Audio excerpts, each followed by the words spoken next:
Paxton held a rally in Tyler yesterday trying to gain momentum in a tight primary against incumbent Senator John Cornyn. The winner will go on to face Democratic candidate James Tallarico in November. CBS 19's Robert De La Garza tells us how both campaigns are locked in a neck-and-neck race and why political analysts, that is, say turnout and party trends could decide who comes out on top. East Texas voters packed the Republican Ice House as Attorney General Ken Paxton hoped to rally supporters in a final push for the Texas Senate. You know, personally, I'm looking for a fresh face in the Senate and from Texas to represent us. He's up against incumbent Senator John Cornyn in what experts say is one of the biggest Republican races this election. We're going to send a message to Washington that we're not putting up with that anymore, that we're going to send somebody there that actually is going to challenge the status quo.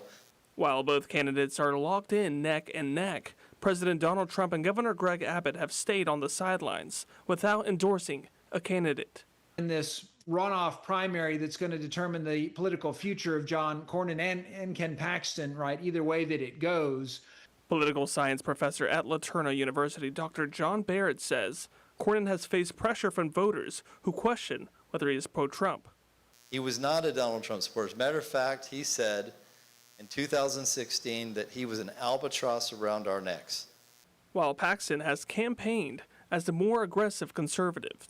Part of what we're seeing here is kind of a change in just the style of our politics overall, that it's become a little more intense, a little more edgy, and so that makes Cornyn feel in some ways a little dated. I'm looking for something that's going to make a difference in the economy. That's really that's how I vote. But Barrett says low turnout in a runoff election could benefit the more loyal conservative voters. We've had roughly 1,300 people so far. Monday, Smith County Election Administrator Michelle Alcon says first-day early voting was down. But Dr. Barrett says overall, the GOP is facing a challenging political environment this cycle. And so to take the Senate, they really need to win some jump balls, right? They really need to win, catch some of the Hail Mary passes, if you will.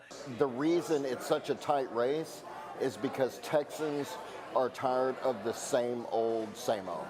And how Democrats may prefer facing Paxton in November, while Cornyn could be a tougher beat statewide. They're looking for something different, something that is not go along to get along with the establishment. For CBS 19, I'm Robert De La Garza. Early voting for the May 26th primary runs through the 22nd from 7 a.m. to 7 p.m. and Election Day is Tuesday, May 26th.